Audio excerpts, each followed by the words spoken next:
Good evening and welcome to the Village Board meeting for the Village of Pleasantville. Today is Monday, March 23. In this world in which we live, we are conducting this meeting over Zoom, and anybody who cares to join it can pick up the link to join the Zoom meeting for this and future meetings at our website, pleasantville-ny.gov. We have online tonight the good fortune of Westchester County Executive George Latimer, who is on the phone now. Welcome, George. Thank you for logging in. Thank you, Mr. Mayor and members of the board. I'm joined by Ellen Hendricks, who's our Assistant Director of Intergovernmental Relations.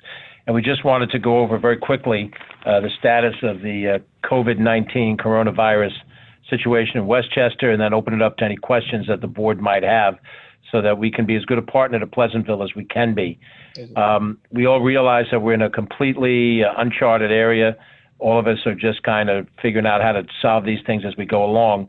And in the process of doing it, we found out today from the governor that there are 2,894 positive cases in Westchester County.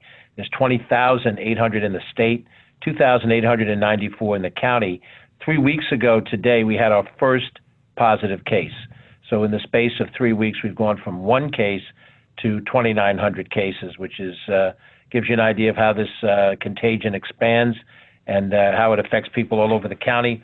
Our records indicate, and they may be a little behind the actual information on the ground, but there are 10 cases in Pleasantville. The big numbers belong to the big communities of Westchester, New Rochelle, Yonkers, Greenburgh, White Plains, Mount Vernon are the bigger areas, but there's a case in just about every community in the county.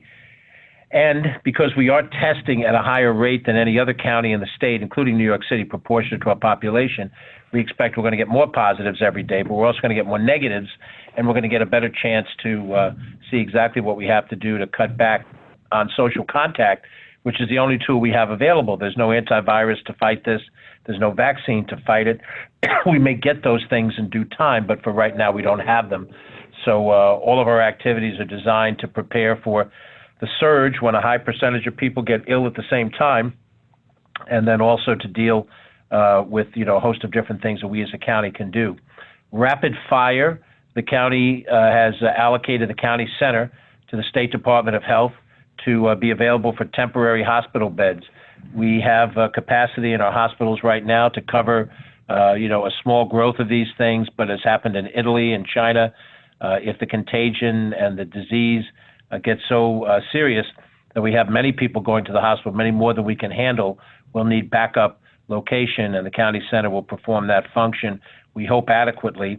We still need additional PPE, personal protection equipment.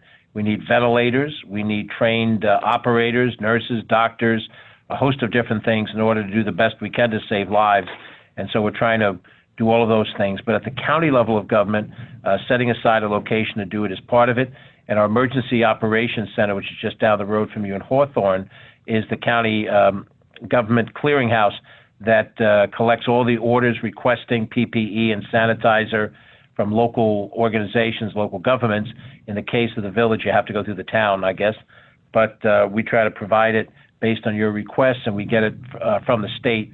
So our emergency operations people are working on that particular situation. We've set aside Glen Island as a testing center. It's been up for about a week and a half. We've tested a lot of folks there. We also know that there's a testing center at the medical center, a lot closer to you over in Valhalla. That is primarily for the people who are patients there, but at some point they'll open it up to the general public when they've saturated the people there that they have to test. We still have in-home testing by various teams that are going out from the health department, state and county health department. And I've heard that there may be another testing center open up in St. Joe's. All of the testing is designed to identify if you're positive so you can be segmented away from the rest of the society for 14 to 21 days and not, infect other people and try to have as least amount of growth of this contagion as we can. Our Beeline buses no longer require fare because we have closed off the front entrance to the bus. When you enter a Beeline bus, you go through the back entrance, take a seat.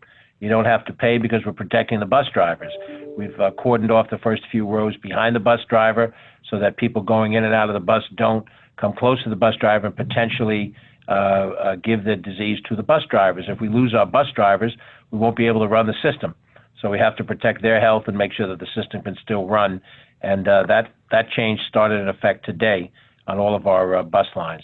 All of our county parks are still open, but we're pushing the social distance, the word that we never used until a week and a half ago. But all of our parks are still open. You can still go on the North County Trailway and walk or bicycle. You can go to Kensico and Kingsland Park and all these other places. We have not closed down our golf range because golf is a sport that doesn't involve contact between people, and you can space yourself as a threesome or foursome and still tee off and play on the green. However, we've had to close our children's playgrounds in county parks because we can't ensure the safety of the kids with constant sanitizing of the equipment.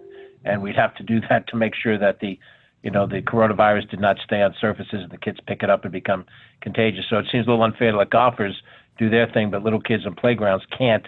But that's the challenge in front of us. And both our government and your government is tasked at these various parks to try to make sure people understand that we're not trying to be the thought police, but we have to make sure that people are keeping a proper distance from each other so that they don't have a chance to spread the virus. But the parks are still open.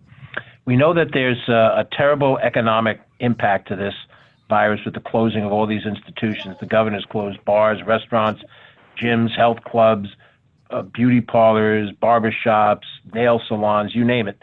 And in so doing, a lot of people are unemployed. A lot of small business people are threatened to go under. And there's no easy answer to these things. We hope that this is over soon and we can start to restart the engine. But a lot of businesses and people, are going to have difficulty making it and may not make it. Bridget Gibbons, our Director of Economic Development, is trying to serve as a clearinghouse for information on how various businesses can file for loans or whatever other benefits may be out there for individuals and for groups. For businesses that believe that they qualify as an essential business and can continue to operate under the governor's orders to reduce workforce, Bridget has those forms, can help a business fill them out and try to be helpful in whatever little way we can. We are looking for nurses, medical assistants, physician's assistants, doctors, and if you want to put a call out to the people in Pleasantville, anybody who's retired, we're going to need your expertise back in the business. It may not be that we'll put you on the firing lines, but we'll put you in a place that would allow a current nurse or doctor to go out on the firing lines, and it would help us be able to administer, because we know we're going to have a madhouse if the county center gets filled with sick people. And this will be a life or death matter, as we've seen on television. We do have a hotline in effect, get about 12 to 1,500 calls a day. It is meant to be a general hotline, give you general information. There's also an email address that you can write in if you have questions. We'll give you that. I guess, Peter, tomorrow you can call us, or Ellen can call you and give you the information so you can circulate it to the board. And people have questions, they can go to that email address, because there are long waits on the hotline. Generally, if a person feels sick or they think they're starting to have symptoms, they need a test, they should contact the family doctor. Do it by phone. Do not go into his office unannounced. Do not go to urgent care or the hospital unless you're in dire straits, and even then call ahead, because you don't want to infect the other people that may be sitting in the waiting room waiting to see a doctor. A doctor's prescription will authorize a test, and then it becomes difficult because there are long lines, even though we have these testing facilities. But we'll do our best. And certainly for any of your first responders, if you have police, fire, EMS people out on the line, and one of them gets exposed, they need to be tested to know whether they can come back to service, let us know, and we'll try to be helpful. I'm going to stop there because, you've got other things to do tonight. We want to be a good partner to Pleasantville and to all the other municipal governments.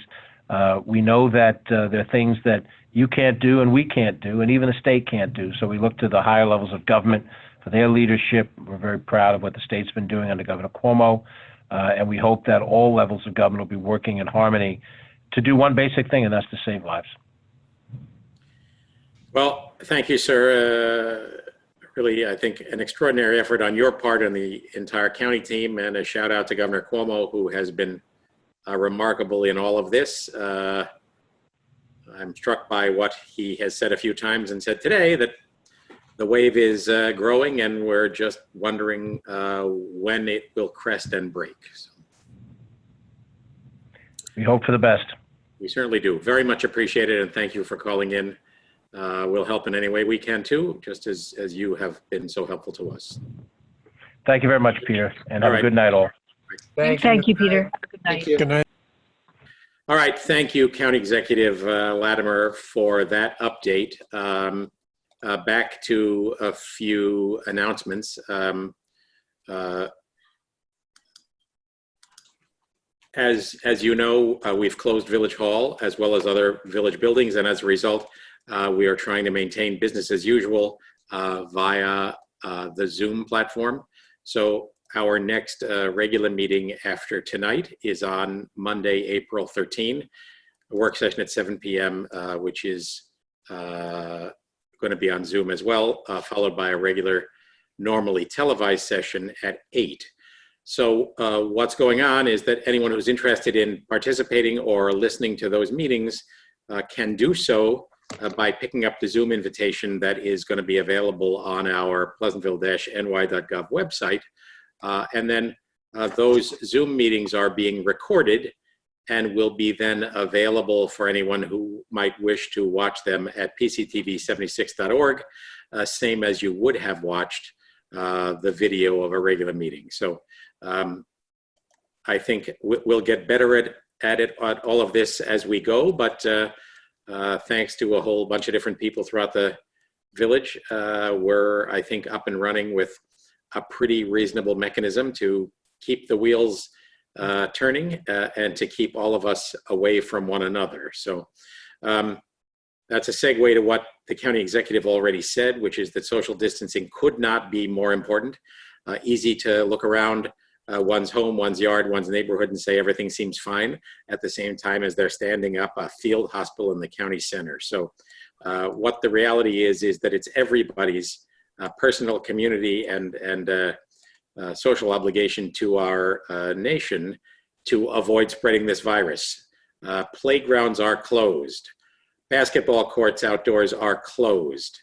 People cannot be congregating in groups. We had some trouble this weekend with younger folks who were operating business as usual, and in so doing, putting themselves at risk, potentially spreading that virus back to their families and then their families to other families, and increasing the need that hospital being built in the county center is going to be full of beds. So I can't tell you how important it is for social distancing to be respected. Our police are keeping an eye on it, and we will not be shy about telling you to cut it out if you're behaving in a way that doesn't maintain social distancing. Two things to be said about that. One is we ran our farm market this weekend in Memorial Plaza after much care and discussion between village folks and the folks at Foodchester, the not-for-profit volunteer group that runs the farm market. Lots of folks thought, why are we running a farm market? That seems crazy at a time when we're trying to avoid people gathering. The farm market folks established some different guidelines. They established a perimeter, people coming in only at one place, asked people to line up but maintain social distance in the line so there weren't too many people at any given time in the farm market. And the core problem in a world where there are no absolutes is that people still need to get food. The scene that all of us have seen in grocery stores is on occasion the opposite of social distance. And it's our belief that as long as we can run the farm market equally as safely or perhaps more safely as an outdoor venue than is the case for shoppers in a grocery store, we ought to still do it, especially since failure to do it means that those folks would end up going to buy their needs at the grocery store. So that's the calculus we have used. It depends on everybody cooperating. It depends on people being responsible. It depends on people maintaining social distance. But I just wanted folks to realize the decision was made very, very carefully and is being monitored very, very carefully in a world where nothing is perfect, but it's crystal clear that folks have to get food, and all the places they have to get it right now represent a social distancing risk. So advice and commentary suggestions are always welcome.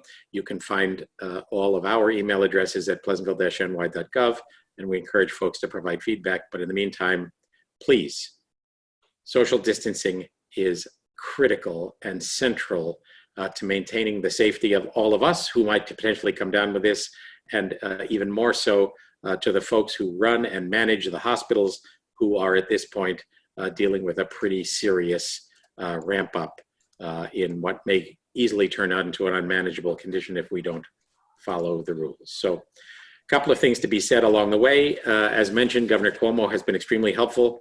I think it may already have been mentioned, he does a daily press conference that you can pick up on his website and in many news sites.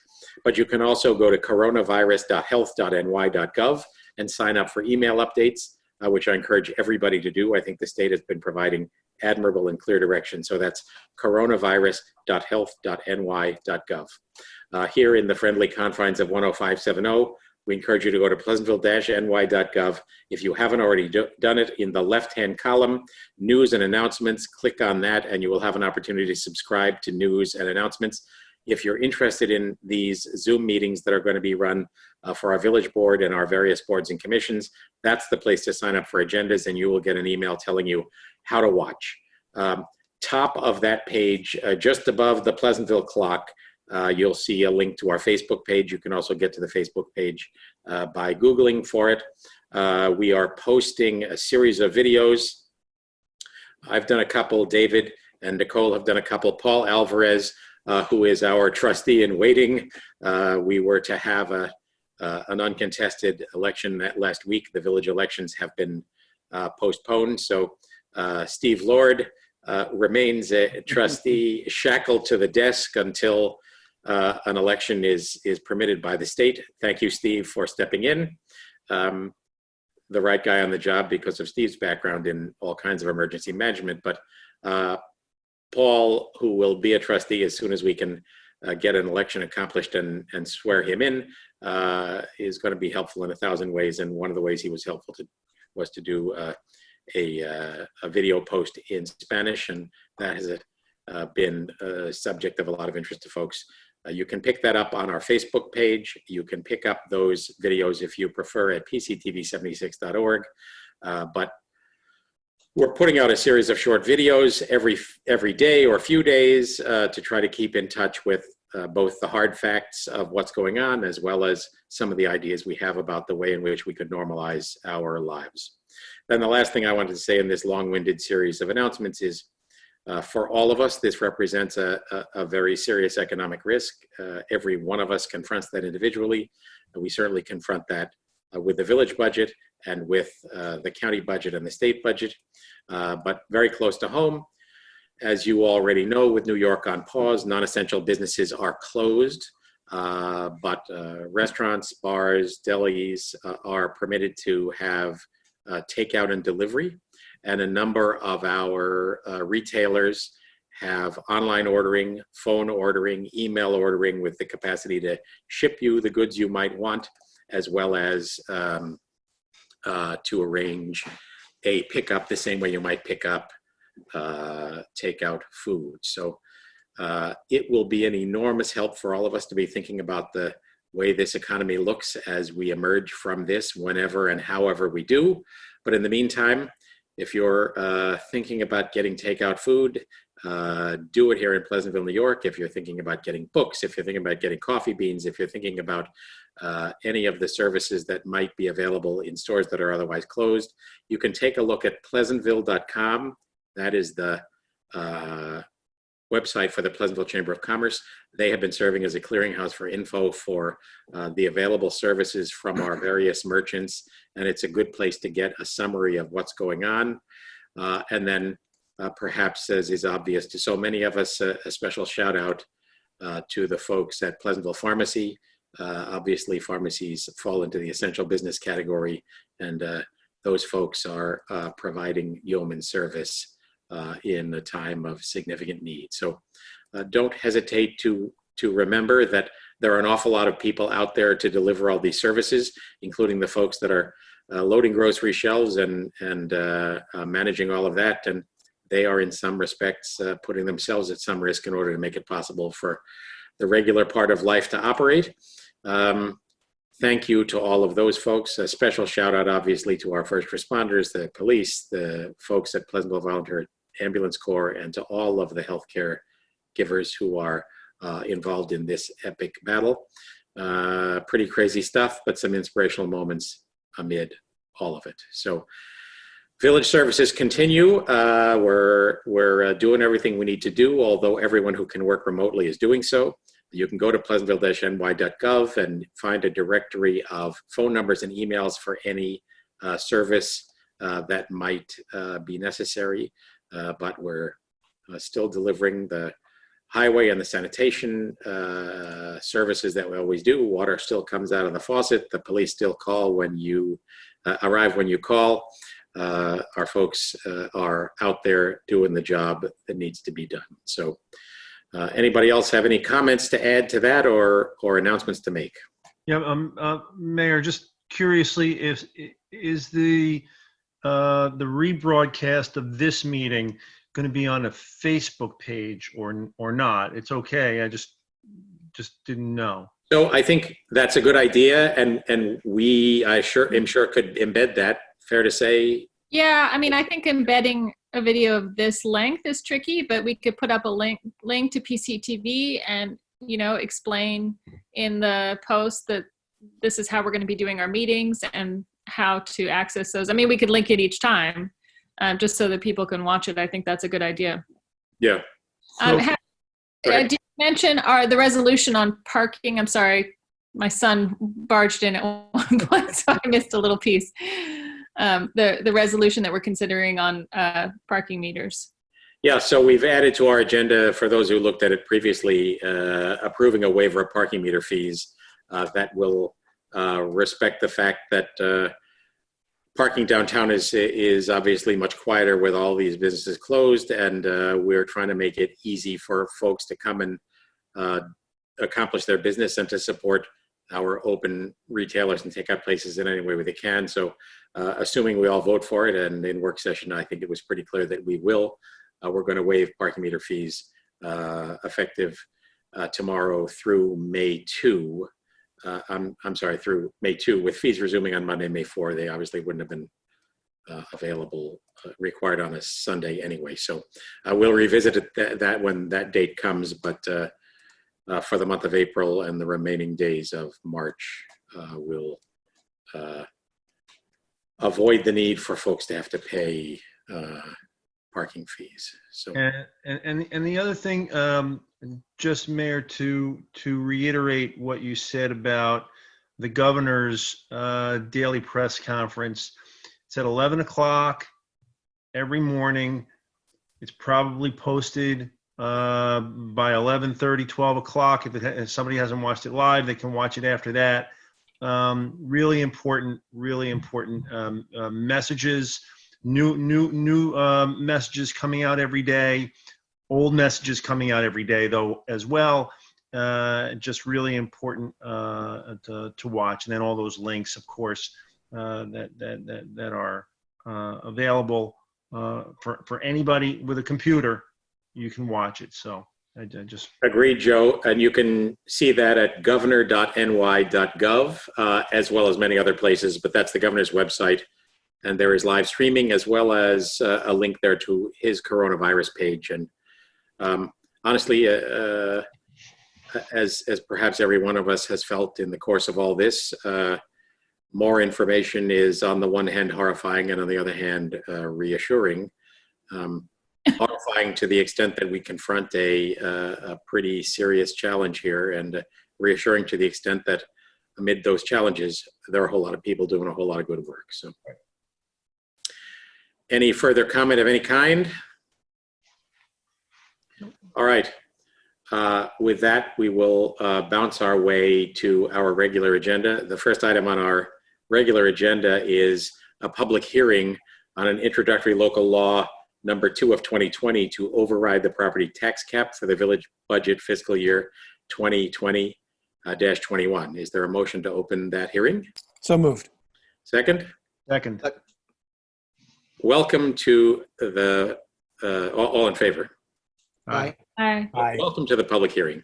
We have now, I think, for the first time in the history of the village of Pleasantville, opened a virtual public hearing. Right. Up until a couple of weeks ago, that was actually not even permitted. by law. So as we have commented in the past and comment again now, it is not our intention nor our expectation to break the tax cap this year. But as a matter of practice, we think it wise to pass the resolution that would enable us to break the tax cap if in the course of the final review of our budget, we found it necessary to do so. So as you will hear when we have our details on the draft budget, which is now posted and is available online at pleasantville-ny.gov, we do not anticipate breaking the tax cap at the moment, but we are scrambling a bit with revised figures based on what's going on.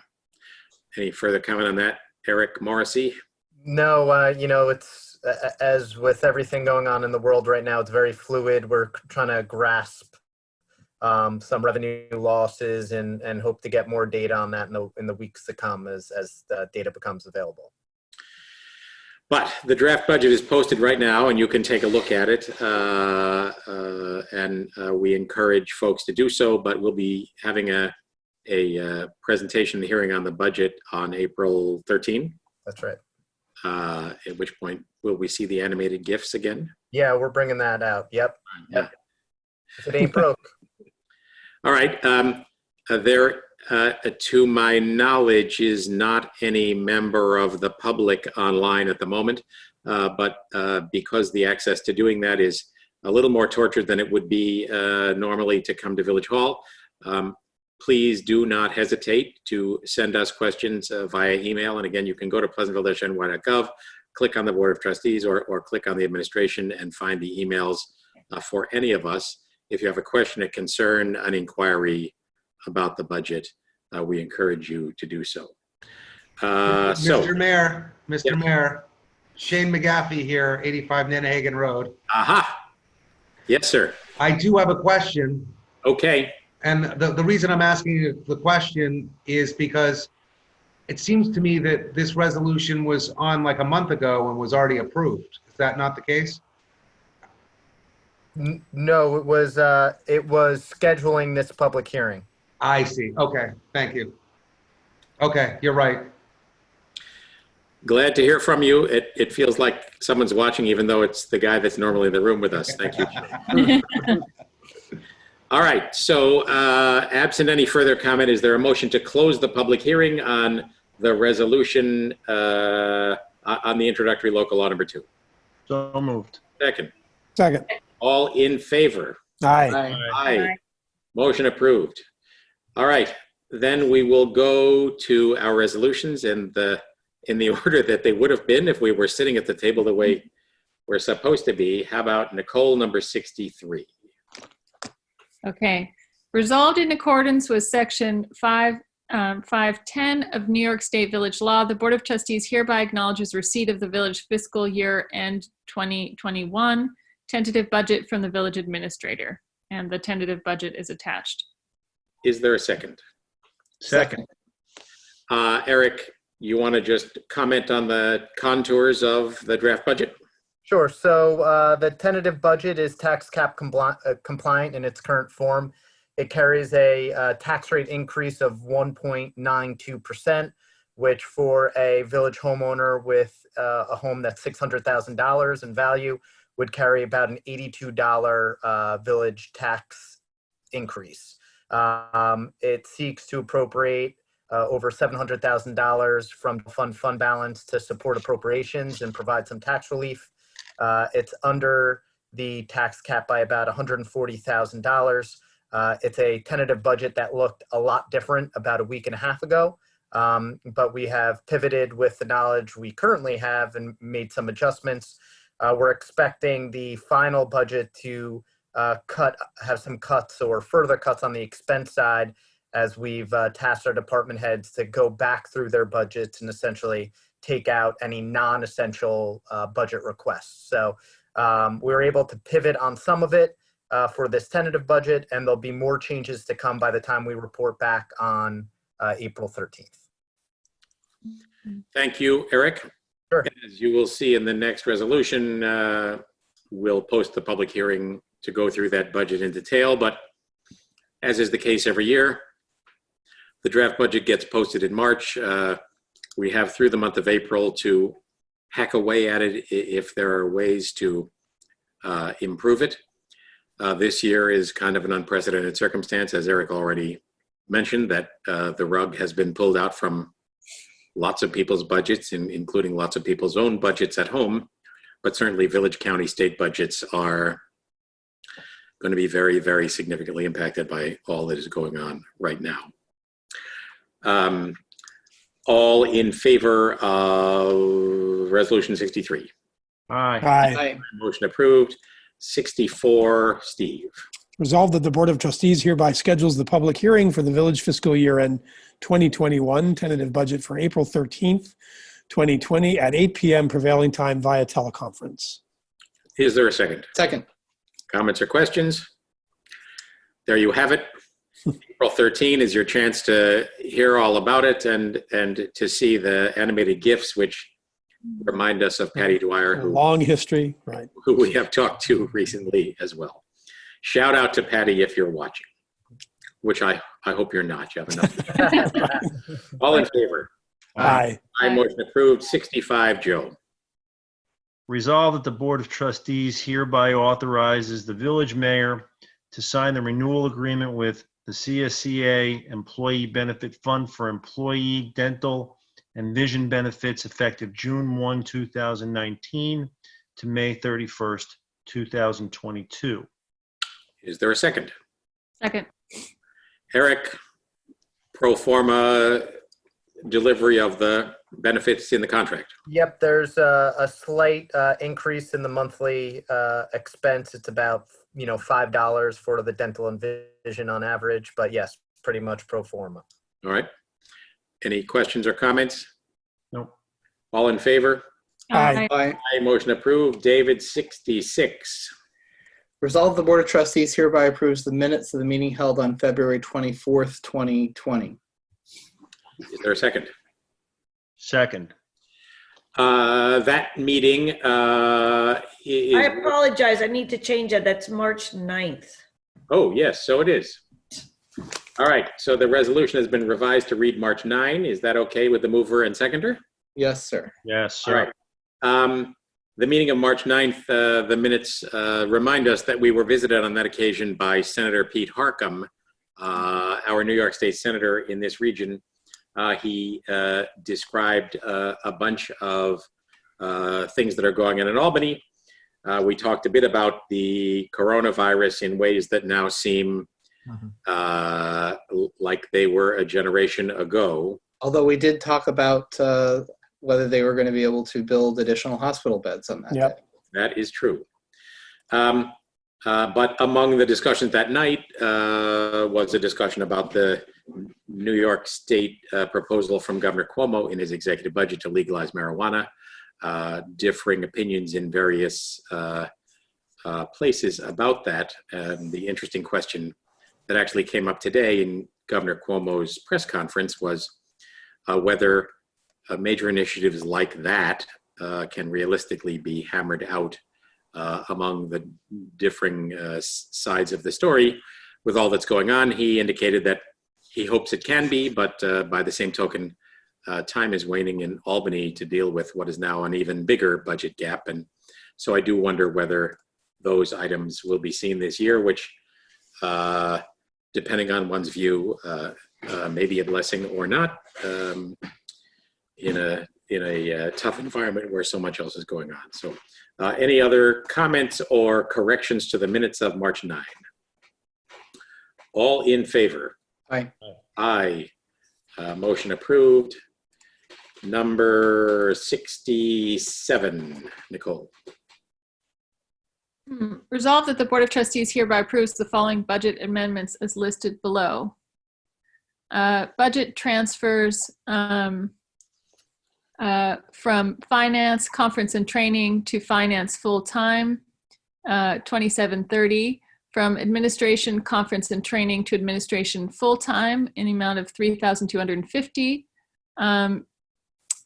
Contingent to safety inspection full-time for 5,600, and another 10,000 from contingent to central technology consulting service to $2,550 from snow removal overtime to street, is that right? Street administration full-time? It's very small on my, and then $15,400 again from snow removal overtime to street maintenance full-time, $7,200 from snow removal overtime to parks full-time. So that's all of the transfer in the general fund. In the water fund, $6,500 from contingent to water administration full-time, and $5,600 from contingent to water transmission full-time. And then in the refuse fund, $9,000 from contingent to refuse full-time. Is there a second? Second. So pretty self-explanatory, I guess. The one piece in a world that is being buffeted by the forces of nature, Right. Some very small solace that we were not buffeted by a lot of snow, right? Exactly. Yeah.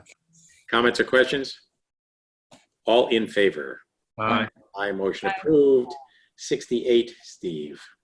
Resolved that the Board of Trustees hereby approves the abstract for payment of claims dated March 9th, 2020 for fiscal year end 2020, covering check numbers 96448 to 96570 as listed below. From the general fund, $74,927.39. From the water fund, $7,623.61. From the capital fund, $30,878.50. From the refuse fund, $6,756.64 for a total of $120,186.14. Is there a second? Second. Before we approve it, I want to, again, I apologize, it's March 23rd, not the 9th. All right. Oh, yeah, that'd be good. Thank you. Sorry, I went right I by can't that. work from home. I can't work from home. Is that acceptable to the mover and seconder? Yes. All right. Comments or questions about the check register? I do want to note that the large amount for the capital fund was payment for the supplies for the Parkway Field lights. The lights. Okay. Oh, good. That project is moving along, and here's hoping we'll have a reason to Something to We light. have sports to light up, right? Yeah. The access control for the court doors, that's reimbursed by the Office of Court Administration? Yes. Okay. So There was one small piece picked up by Village Technology Line for a patch panel in one of the closets, but that can be used by other resources in the building. that's great. So, all right. All in favor? Aye. Aye, motion Aye. approved. And then for those of you who were following the original agenda, we've added a new resolution number 69. Joe. Resolved that the Board of Trustees hereby approves the waiver of all parking meter fees effective March 24th, 2020. 2020 through May 2nd, 2020, with all parking meter fees resuming as of Monday, May 4th, 2020. And further resolved that all parking time limits will remain in effect during the waiver of the parking meter fees. Is there a second? Second. Second. So this arises, I think, for obvious reasons, which is on the one hand that there is much less activity downtown with New York on pause, and we would like to make it as easy as possible for people to navigate the business that they do have downtown. And the other piece of it was certainly in our pay and display meters, many hands manipulate the keypad, and we do not wish to have that be a vector of transmission of anything. So we'll reconsider this, and hopefully by May 2, the world will feel different. If it doesn't, we'll continue to extend this. Any comments from the rest of you guys? Yeah, Eric, are we going to place those bags over the, like at Christmas time when we put Yeah. them How will people know? over those meters? I'll have to talk to Jeff about our manpower. We're doing skeleton crews, but Yeah. we'll talk about bagging or how quickly we can get that together. All right, just I mean, maybe, I wonder if we should just put up some signs, certainly put a sign at the pay and display. The pay and displays, yeah. Yeah, listen, there can be taped on signs. That's okay too. People will be happy that Right. it's gonna happen, so. Yeah. All right. That was the last of our resolutions. Is there any new business or new? No, we got to vote, Peter. Yeah. Oh, sorry. All in favor? Aye. Aye. Thank you, Joe. Any new business or comment from the public? Shane, are you ready to say something else, please? No comments. I'm just All right. wondering if David's background is for the apocalypse. Is that? There you go. Actually, I was going to explain that if you want to know what we're projecting as homeschooling parents, it's this. That's But if you good. want to know the reality of being at home with 3 kids, It's it's All right. Well Well, I mean, as this very abnormal world starts to settle in addition to the hard news that we need to give you about what's going on and what we need you to do, it's also our goal to help connect all of us collectively with what's going on in our village and the life of the schools and the life of our arts organizations. I know the Burns is making stuff available online. People are talking about virtual dinner parties and virtual dance parties, and Mhm. Arc Stages has a bunch of things going on. As mentioned at pleasantville.com, the Chamber of Commerce site, you can find out, when the Black Cow's open to buy beans and what restaurants are open for takeout and when the bookstore, or how to order a book from the bookstore and actually get it, just to single out a few among what I think are many. All of those folks, like every one of us, is trying to figure out how to run our lives in a world where a lot of the levers we normally pull aren't available to us. So we're going to stick together. That's what Pleasantville does. That's what it's always done. It's a steeper climb right now than we've had before, but we have a whole lot of resources and a whole lot of good people to try to make it happen. So thank you all for your attention. Again, keep an eye at pleasantville-ny.gov. Keep an eye on our Facebook page. Keep an eye on pctv76.org and sign up for our news. And while you're at it, sign up for Code Red Emergency Services, both available in the left column at pleasantville-ny.gov. And then lastly, a special shout out to George Latimer, our county executive, for signing on and offering those commentary at the beginning of our meeting. There are 45 municipalities, cities, towns, and villages in this county of nearly 1 million people. George Latimer is drinking from a fire hose right now. That has not kept him not only from doing all the many good things he's doing, but from checking in with the likes of us. So very much appreciated. Any further comment from anybody? Thank you all. Thank you, Eric. Thank you, Noreen. Thank you, Mary Schwartz. Thank you, Noreen McGinty. Thank you, Shane, for your assistance in getting out the word. Thank you, Pleasantville, and good night. See you April 13. But keep an eye out for videos in the meantime. should we have a formal vote to end the meeting? Yes, please. We're going to go into executive session or not? Right. We have an executive session. So thank you guys for providing guardrails so I don't go off. Yeah, it's work from home, Peter. I don't know. Exactly. Is there a motion to go into executive session on matters of personnel? I so move. Second. All in favor? Aye. Aye. Aye. Aye. Thank you all. We're signing off from our online meeting. We're going into executive session. Very much appreciated. Good night. Aye.